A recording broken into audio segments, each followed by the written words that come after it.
This video is proudly sponsored by DigimonCard.io for all your Digimon card, deck building, deck list, card pricing, and discussion needs. Hey everyone, Egman here with So You Want to Play HexeBlaumon, which is a new card from BT5. It essentially is like a boss monster for the Source Control archetype that hasn't really had a boss monster. It's had like a couple of cute cards that make it, somewhat viable in the last couple sets, but this guy is easily the best card for the entire archetype. It makes it honestly viable running just a Source Control heavy, archetype in itself. So we're just going to go over him, the new cards, and kind of just how you would do this in BT5. And obviously this is also going to be a really powerful thing just moving forward. I think HexeBlaumon is just such a meanie in a lot of ways, and I don't think he's going to be going anywhere anytime soon. And I think Source Control is going to be an archetype that Blue's just going to have for a long time anyways. So let's go into the eggs real quick. And so we've got Digi-Eggs, you want to run 5. I think Upamon's still better just because you get the free card draw, which is super duper nice for doing that. Bukamon is the new one from BT4. Just has one attacking trash at the bottom devolution card from one of your opponent's level 4 or lower Digimon. And so I guess like the weird part about this archetype is you can play around it by there are a lot of effects that trigger when you don't, when you remove sources. So if you play cards without sources, then you're fine. And then there's some cards that, it's kind of a weird way to play around just because so many cards either depend on your opponent's cards having sources or your opponent's cards not having sources kind of thing. So you got to kind of balance what you want. And in general, you kind of just have to see how many cards am I using that remove sources and trash them. I think it's really easy to get a lot of them in the deck because there's just so many of them. So you don't have to run that much of just hard source destruction. And so I think Upamon is just fine. I think you want the card draw way more than you need the extra source of destruction. But I don't think Bukamon's terrible. We also do have in set 6 coming up. I know that we're just talking about set 5, but there is an egg that just once per turn, if a card is, if a Digisource is trash, you get to draw a card. So I think that one is just going to be the best moving forward. But I still think Upamon's good, and I still think Bukamon is good for the 5th egg, but just go from there. Also, if you're not running a lot of natural source destruction in your decks anyways, Bukamon might just be better for you. But just, make your own decisions and see what ratios have and see how often you're like, man, I wish they had sources that I could destroy, or vice versa. Going into rookies, the two most important ones are Blue Lukrembo and Gomamon. They both are essentially the same card. It's just your turn once per turn when you trash a Digivolution card of one of your opponent's Digimon, gain 1 memory.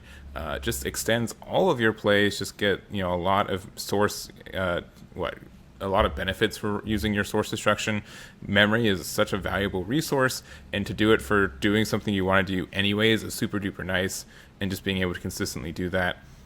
So both of them are good. I'd almost say just run 4 of each, so 8. I know the Gomamon is a promo, and it's getting a little bit more expensive, so you can only do 2 or 3, that's fine. But you definitely want as many of these guys as you want, in my mind. You can maybe go down 4 and 3 for 7 if you don't have them, but I think just being able to have that consistent, memory consumption is really good. Then we also have just a bunch of other rookies. There's obviously more, but here's some that, kind of just more for source control. So we got some Gabumons. Obviously, on play draw 1 Gabumon is great, so just consider him. We also have the other promo that comes with Gabumon. It's just on play trash the bottom devolution card of one of your opponent's Digimon. So that could be useful if you need it. And then also, if you have a Gabumon and Blue Komon as a source for 2 different cards with these as sources, then you could technically play this Gabumon for 2 for the turn. So that's kind of nice too. So just if you find that you need more source destruction, use that. We also have the Starter Deck Gabumon, just when attacking, trash the bottom of one of your opponent's level 5 or less Digimon, so being able to just have the additional control for sources by attacking, so that could be good. We also have Strabimon. I really like this card for the deck just because you will see later the Tamer is very good. We get a new Tamer for blue that I think Strabimon wants to help you find that as soon as possible. And then also you can find, just copies of itself, or if you're running Lobomon, which you should be running Lobomon in these decks too. I think Strabimon is good. We also have 2 other Gomamons. Just the gain of memory Gomamon is also great just for additional memory memory control. And there's also the BT, was it 2? I think it's 2. Yeah. When playing this card from your hand, reduces cost by 1 for each of your opponent's Digimon with no devolution sources. So this could technically be free if you need it to. Also, I don't think that's great, but if you want it, then it's yours to have. Going to champions, blue got their first one blocker from the set too, so you definitely want to run for that. It's just great. Blue also is just naturally good with memory management, so being able to have a cheap devolution like this is really nice. I already told you should run Lobomon, so you definitely should, especially since we're playing with tamers, especially since we're playing with hybrid stuff already. I think like not like the whole chain, but if you're running Strabimon, you should definitely run Lobomon as one of the cards to search with that. It can just win you the game on the spot, which is just at the end if you need to. We also have Paildramon from the new set. Just when Digivolving, trash up to 2 devolution cards from the bottom of one of your opponent's Digimon. This can be really nice, especially like if you Digivolve this on top of a Gaomon or Bulukomon, then it's technically as a 1 Digivolve, which is super cool. And then I also really like Tobiomon, being able to just hard cast this if we need it to, and just a cheap devolution. We really want to get to our big boys as soon as possible, so being able to run Tobiomon is great. We also do have some additional cards if you want, for more source destruction, so Garurumon from the starter, and also a Kaukumon. You can trash from the bottom or top of one of your opponent's Digimon sources, up to you. I don't think you need that much. Like, I think like we'll see more source destruction moving on, but I don't think you need them at the level 2, 3, or 4 spots. We also have Grizzlymon if you need more blockers and to help you sustain until you get to your big boys. That could be really nice. Next up, we've got our ultimates. So we also have Crisp Paildramon, which is essentially a new like a second copy of Garurumon in a lot of ways, but just strictly better. It has the when Digivolving, trash the bottom devolution cards of all of your opponent's Digimon, so that can just pop like 3 like just taking one of everything is great. And then once again, if you do have like a Blukomon or Gomon underneath it, it becomes a 2 evolution, which is super duper nice. And then if your opponent has a Digimon with no devolutions cards in play, it has the inheritable of this Digimon gains security attack +1, which is essentially the same as the Garurumon, but all the effects that it has for just having 1 extra play cost is just crazy. And it's super strong. You definitely want to run that. If you want to be more aggressive, you should run Garurumon. You can just run both and just have your guys have big security attack +1s.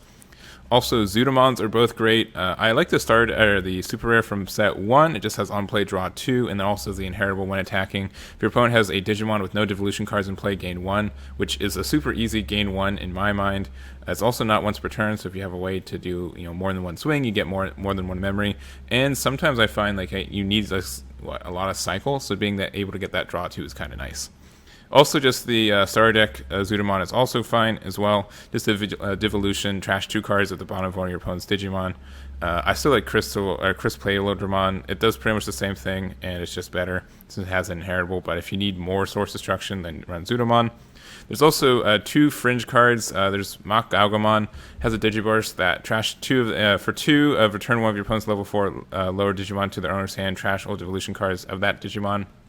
So this technically counts as trashing sources, so you can get the effects for that. So that's kind of nice. It's just kind of fringe. Obviously, Crisp Paildramon I think is better. You do get plus 2k DP on inheritable if you have a tamer in play, though.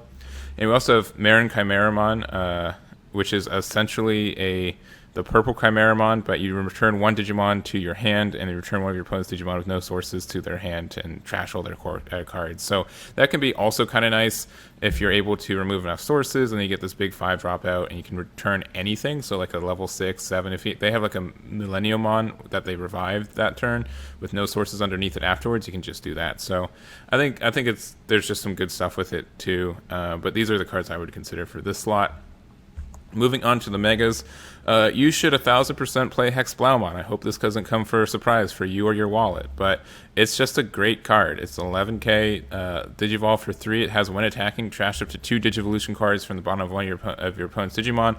Then if your opponent has a Digimon with no Devolution cards in play, this card gains jamming, which is just fantastic for swinging in. And then you can make it security attack +1, jamming, which is always nice. And then also, all turns, your opponent's Digimon with no devolution cards can't attack or block. What a powerful effect. This is just, it literally freezes your opponent's cards. Yes, they can do some Digivolving on top of cards to get there, but that takes memory, and then you can just, again, just swing with it, remove sources next turn, and then they're just kind of in the same spot. It's really oppressive when done right, and if, some decks are just, I feel like are almost auto-lose as soon as you find HexeBlaumon. So the only downside about HexeBlaumon is that you are sometimes tempted to Digilution like an Omnimon on top of it, and if you do that, then you lose this effect kind of thing. So you just gotta be careful. Like sometimes it's gonna be like really tempting to go into an Omni, but you just kind of have to wait until you can kind of get game or something, because it's such a valuable effect to kind of exist. We also have Regal Kusulmon, I think is the name. This is a common from BT4, but I really like this card, and I think it fits really well for this archetype. Just when attacking, trash the bottom card of one of your opponent's Digimon. When you choose, draw one, gain one memory. It's just powerful. It's like, obviously HexeBlaumon is your main level 6, but for just the 2 of level 6, I think Regal is super good at what he's doing. It gains memory, it trashes something, and you get card draw, so that's kind of cool. We also have Garurumon. It's a Digiburst. Return one of your opponent's level 5 or lower Digimon to their owner's hand. Trash all evolution cards under that. So it's kind of the same thing. This can gain memory from like Ganomon or Blukomon, just because it does trash sources technically, which is kind of nice. And it can get something off the field. So if you find that you need that, this could be a thing, and then this could be a Digivolution for 2 or 3, depending if you have the cards underneath it. And then lastly, we have Omnimons. I don't think these cards are super important. Honestly, the new Omni is probably just better, just because you can maybe get one more swing for game if you need it. The old Omnimon is great for destruction, but if you want to be more of a control deck, you just want to kind of keep HexeBlaumon out and keep it healthy. So, Digivolution, or doing a Digivolve on top of it for Omnimon, it just kind of removes the good effects you have. You kind of have to have 2 out and then, use Omnimon on one of them. And I just don't think that's needed. But if you like old Omni, definitely go for it. We have Tamers. We got this new one, Sora and Joe. It's just fantastic. Start a turn if your opponent has a Digimon with no Devolution cards in play, gain 2. So this is a new Tamer kind of type from the set. It's just kind of a Tamer you play for 4.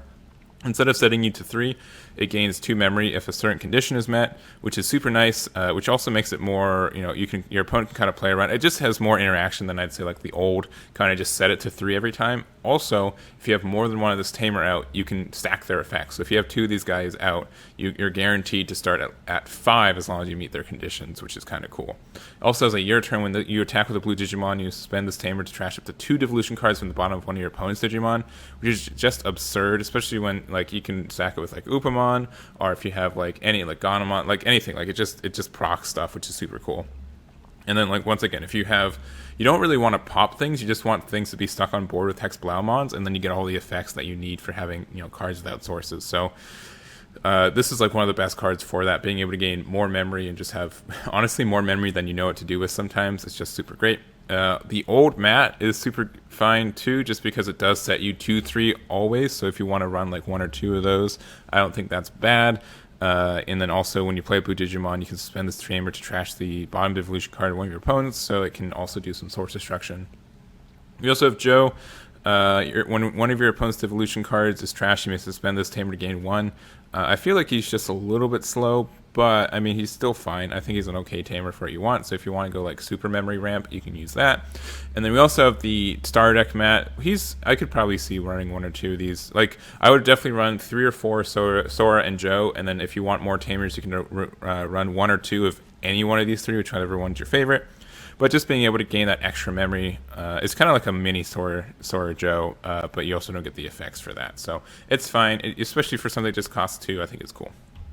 And then options, you're kind of on your own for this one, but here's just 4 different. I mean, obviously you want to run Hammer Sparks. If you want to run it at 4, I don't think that's bad. I've seen some people cut down to 2 or 3. I also think that's bad, or not bad, because I think that's fine, because you have just so many ways to gain memory with like other cards that you're not really worried about it. We also have Absolute Blast, so this is kind of a smaller Kikaitis Breath. Trash the bottom card of a Devolution card of one of your opponent's Digimon, then return one of your opponent's Digimon with no Devolution cards at the bottom of your owner's deck. I think this is just fine. So if you want to run 1 or 2 of these just for hard removal, I think that's fine. I think it'll work out for you. And you have so many other ways to source destruct. It's fine. We also have I'll Drag You Into the Depths. This is kind of like a smaller but more affordable Absolute Blast. So all your Digimon gain your turn when attacking a Digimon card with no Devolution cards. Delete that Digimon for the turn. So you can just kind of pop something really easily, which is cool. Obviously you lose card advantage, but you don't lose a lot of memory, and you just lose like a swing. And we also have Howling Crusher. You just trash all Devolution cards under all of your opponent's Digimon. So if you want to just go like super source destruction 1 move, you can do that. Obviously, both these cards are fine. Like the idea is like if this is in your security, and then like they have cards with sources, and then you have HexeBlaumon out, and then you just remove all their sources, they just can't swing with anything anymore, and that feels really bad. I think Absolute Blast is probably I go down in this order. I think Hammer Spark should be 3 or 4. Absolute Blast you can run 1 or 2. I'll drag you into the depths 1 or 2, and if you just don't like Absolute Blast for whatever reason, just like the giant source control destruction, you can use Howling Crusher. And here is my example list. Pretty much, it just shows like the favorite card, and like so I like to run the little Strabimon effect just because you're able to find a good amount of targets. Like you want to find at least one of these tamers for the game because it just helps you out so much. For my other rookies, I'm running 3 Gabumon, 4 Gabumon, and 4 Blue Komon because once again you want to run these for sure. For my champions, I'm running 4 of the blocker, 4 of the Tobimon, and also the Lobomon we already talked about. For my level 5s, we've got Crystal Pyldramon and also 4 of the Zudomon. Zudomon, if like this is obviously the source. If you want just like 2 and 2 with like Wergarurumon, you can do that. I just find like I don't get a lot of cycle with this deck as much as I'm used to with blue, and so being able to just use Zudomon just to do a hard draw 2 if I really need to, and then I can just go straight into HexeBlaumon next turn if it survives. We are running HexeBlaumon, we are running Regal Lugusmon, and we also have Omnimon, just 2 of the Blitz 1 on top, which can win us the game, which is super nice. And that's really all I've got for you guys.